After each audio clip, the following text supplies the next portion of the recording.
ये समस्या हम लोग को ये जानकारी शाम को मिली, करीब रात में 10-11 बजे जानकारी मिली कि एक डीसीएम पे अलग से ईवीएम मशीन लद के आई है। उसकी जानकारी हमारे यहाँ कार्यकर्ता जो लोग यहाँ तैनात थे पहले से, जो ईवीएम जमा हो रही थी, उन लोग को जैसे ही जानकारी हुई तो हम लोग को बताया तो हम लोग तुरंत वहाँ से अपने घर से भाग के यहाँ आए। तो यहाँ हम लोग करीब 12-12:15 बजे पहुँच गए और फिर पहुँचने के बाद मैंने रिकॉर्ड मांगा जिला अधिकारी महोदय जी से, तो उन्होंने कहा कि आपको अभी मिल जाएगा। तो हमने कहा सर जो भी मशीनें हैं, अगर ये रिजर्व में रखी गई थी, मुगरा बादशाहपुर की मशीनें थे, अगर रिजर्व में रखी गई थी तो उसका रिकॉर्ड हमको दिखा दीजिए, कितनी मशीनें नंबर क्या रखी गई थी।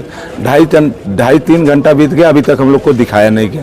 फिर इसके बाद हम लोग ने पूछा कि सर ये मशीनें निर्वाचन आयोग का जो गाइडलाइन जारी है, निर्वाचन आयोग ने उसमें कहा भी है अपने गाइडलाइन में कि जो रिजर्व मशीनें हैं वो जहाँ पे स्ट्रांग रूम बनाया जाएगा उसके इर्द गिर्द कहीं नहीं दिखेंगी। लेकिन ये मशीनें यहाँ कैसे आ गई, ये अब प्रशासन के लोग बता भी नहीं रहे हैं और हम लोग को जानकारी भी नहीं हो पा रही, इसीलिए हम लोग बैठे भी हैं। शंका क्या है आप लोगों को? शंका यही लग रही है कि जो प्रधानमंत्री जी का 400 पार का नारा है, हमको लग रहा है कि इसी तरह वो 400 पार करने जा रहा है। यही हम लोग को शंका लग रहा है। कब तक यहाँ डटे रहेंगे? जब तक ये पूरा इसका सीरियल नहीं मिल जाएगा और हम लोग को खोल के दिखाया नहीं जाएगा इसका, तब तक हम लोग यहाँ से हटेंगे नहीं। शीर्ष नेतृत्व को भी आपने कोई सूचना वगैरह? हाँ, हम लोग ने शीर्ष नेतृत्व को वीडियो और जो भी लिखना था हम लोग लिख के इसका व्हाट्सएप कर दिया है। अभी शीर्ष नेतृत्व से अभी बात नहीं हो सकी, जैसे ही बात हो जाएगी फिर आगे की कार्रवाई हम लोग स्टार्ट करेंगे।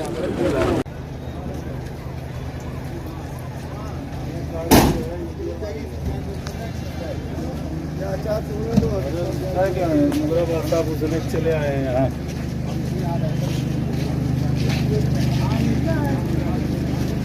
जो नंबर सब आ जाए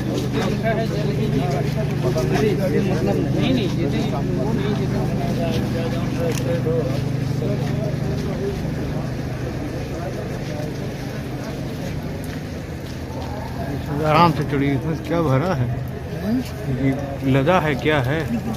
तो बक्सा रखा हुआ है, ये पूरा रखा है, ये देखिए, ये खोलिए, मैं रिकॉर्ड कर रहा हूँ, खोलिए। ये खुला है, ये ईवीएम के बक्से रखे हैं सारे।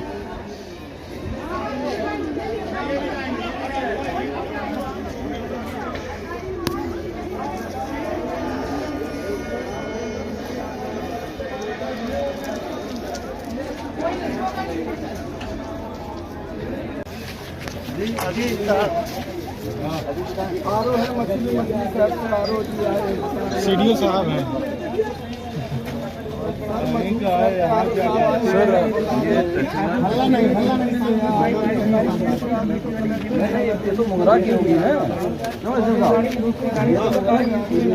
सर ये क्या मामला था ईएम का?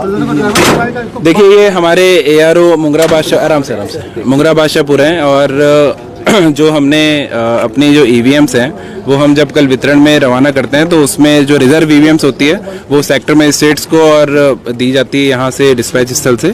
और इसके अतिरिक्त जो हमारा विधानसभा का हेडक्वार्टर होता है, एआरओ हेडक्वार्टर, वहाँ पे भी हम रिजर्व ईवीएम रखते हैं कि इन केस कहीं पे किसी सेक्टर मजिस्ट्रेट के पास या जोनल के पास अगर मशीन कम पड़ जाती है, रिप्लेसमेंट जब मॉक पोल के दौरान या वार्षिक मतदान के दौरान होता है, तो हम लोग एआरओ हेडक्वार्टर से उसको मशीन देके रिप्लेस कर पाएँ। तो ये हमारा वो एआरओ हेडक्वार्टर की रिजर्व मशीनें हैं जो कि मुगरा बादशाहपुर से और वेयर हाउस के लिए जारी थी।